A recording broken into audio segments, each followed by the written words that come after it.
Hey you guys, my name's Kristen and welcome to my cathedral garden. If you're new here, I am a homeschooling mom to 4 kids. I have a 5th grader, a 3rd grader, a 1st grader, and a 4-year-old. And today I wanted to show you guys my warm-up bin. So, come join me. I do want to let you guys know that this video is in collaboration with Nina from DaNina Farms. You guys know Nina and I love collaborating together. We both have 4 kiddos. We both have 2 boys and 2 girls, and we both live kind of in southern states. And I love her. I love Nina, and she is actually the one that gave me the idea of doing a warm-up bin after she saw a video that I made earlier. She wrote me a comment and made a suggestion of how I could keep my kids from like wandering off if they got done early with an assignment, but I was still working with another one. And it was genius. And through that one comment and her guidance on Marco Polo, I was able to throw together the warm-up bin that you're gonna see with stuff we already had and with so much ease. And you guys, it works. It works so much better than I actually thought. I'm so excited to show you guys this video just because it was an answer to a problem, and that is all thanks to Nina. So be sure that you go and check out her video. I'll have it linked in the description below. Okay, so right now we are in our playroom / schoolroom, and I will link the video below and up here in a card. If you have not seen our playroom transformation, be sure that you head on over and check that out. This room has worked so much better than I thought it could. It's been great for what we needed it to be, which is a place where we can play and kind of chill out, take a break, and where kids stuff can be, but also a place where we can do school and kind of keep it off the kitchen table. So it's been wonderful. I have completely enjoyed it, and so I wanted to go ahead and show you guys where I have my warm-up bin first. So behind me we have all of those little cubbies, and there are a lot of them. So some of them are open, some of them are not, and each cubby has a designated something in it. So I'm gonna flip y'all around and show you what is in the cubby and which one is our warm-up bin and what all is in it. So for right now, this is how we have this set up. It actually works really well. Less is more for sure. So out and about in some of these cubbies, like I need to move that candle thing and maybe fix the books and stuff, but we have stuff that we can just have and grab and go, especially for my 4-year-old. Those are her 2 things right there. Crayons, tracing boards. I'm working on what we're gonna put in there, but for right now, that's all where that stuff goes. Then everything on the bottom has a designated spot. First 4 cubbies on the bottom right here are actually my kids' cubbies. So this is where they can put any artwork, any little notebooks and stuff that they have that's kind of just theirs and really doesn't have a spot.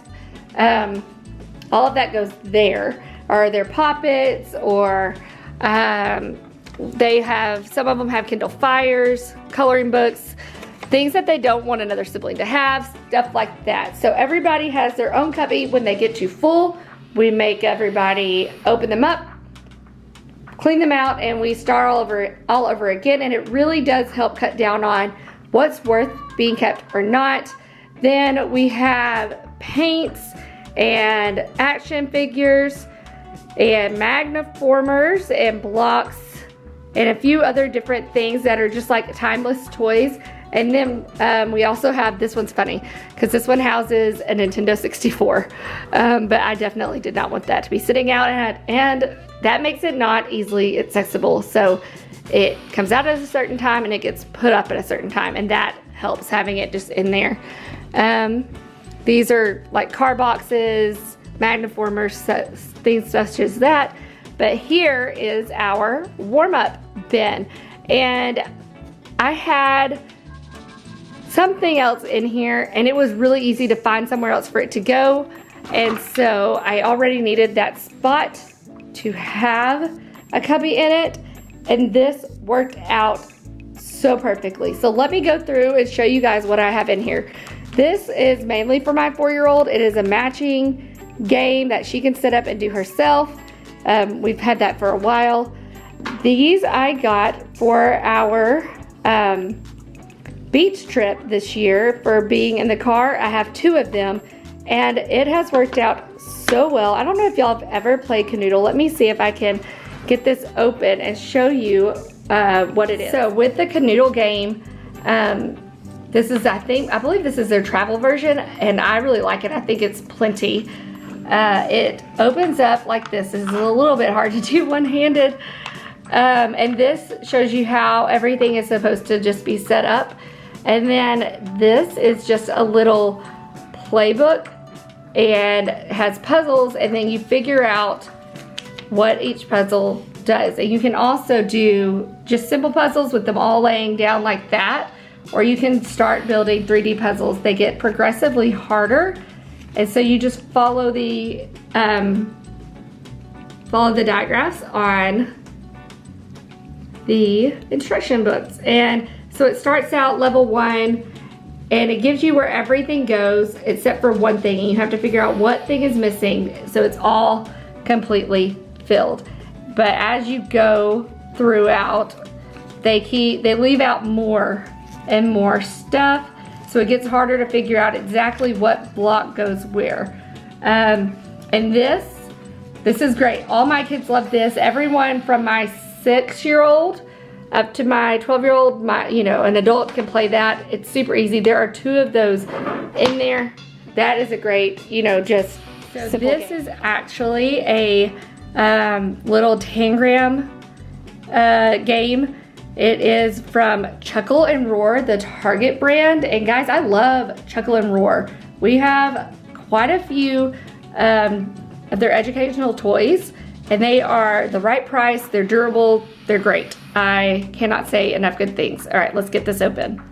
So this is held closed with this little fastener, just like that. But once that's removed, it easily comes out, sits up, and it like sets straight into place. My kids have been playing with this, obviously, so it is all kind of messed up. But there are these little tangram pieces along the inside of this box. I'll lift y'all up and y'all can see inside. But the name of the game is to take one of these cards and you set it up just like so. And then it tells you, it tells you all the pieces you're going to need to solve this puzzle right here on the side. And so that kind of helps cut down on what do I really need. And then you start filling them out, and these are magnetic on the back, and so it helps hold this up a little bit better. And guys, this was so inexpensive. I think it might have been like $10. And then obviously we use the green and the red from the side over there. So now we know we have the pink, the yellow, and this little L-shaped pink to go with. So we'll use our yellow one right here, and then we will use our pink here, our L here. And the puzzles get progressively harder, and they're also numbered, and there is a puzzle. Like I said, my kids have played with this, so it's just now all messed up. But there's a puzzle on either side. So that is helpful. And these cards are actually really pretty solid and heavy duty. So they will not be super duper easy to break. It can take a lot of handling for sure. And here are these. One of the things that I just love about this is that it stores in itself. That makes it so much easier to just, it's minimal pieces, but beyond that, it is just easy to keep all together and to not lose the pieces all in one. So definitely recommend this from Cat and Jack. I actually just adore the Cat and Jack brand from Target. They have so much good stuff. We have a bunch of, no, this isn't Cat and Jack, this is Chuckle and Roar. And when you're done, close it up, just like so. Next in our little warm-up bin, we have mathematics. Match It. I have a first grader that loves puzzles, and this is also something that my four-year-old could probably do, at least with the help of her first grade sister. And also to go along with this, obviously we have more puzzles than will fit in this little cubby. And there's a puzzle basket right over there. They are always welcome to go get puzzles all out of there as well. Then there is this that I picked up at the Target dollar spot towards the beginning of school. And I'm really excited to be able to use this with my first grader, but also my 4-year-old. So it's number practices. We actually haven't opened it yet. I'm ready for her to play with it. I just stuck it in here. But it's number practice, and it tells you what pieces are needed to make the number 2. And then what's needed to make the letter A. And so it's just 27 plastic construction pieces and 26 activity cards, which is really cool. So I am excited for this for my primary kiddos.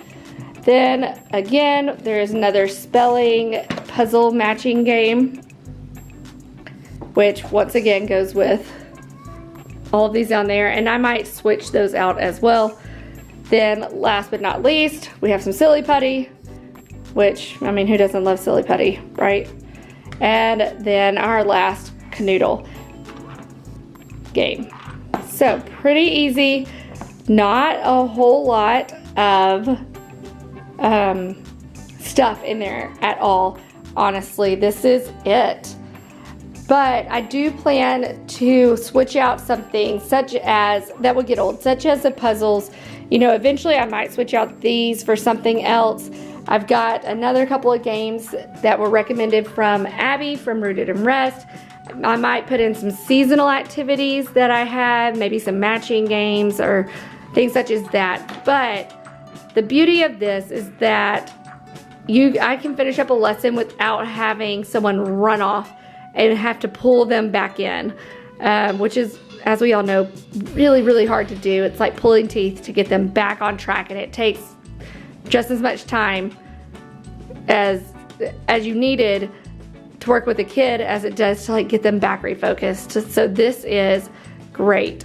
And then once again, everything is in here. So if they have something that they want to work on in one of their cubbies, such as a coloring book or a picture that they have been working on, they have that accessible. There are also, you know, painting that's gonna be done with mom, but we also have a Play-Doh bucket. And one thing I would like to do eventually is get some little tags and some chalkboard, you know, things that would say, okay, this is what's in here, so we don't have to constantly guess.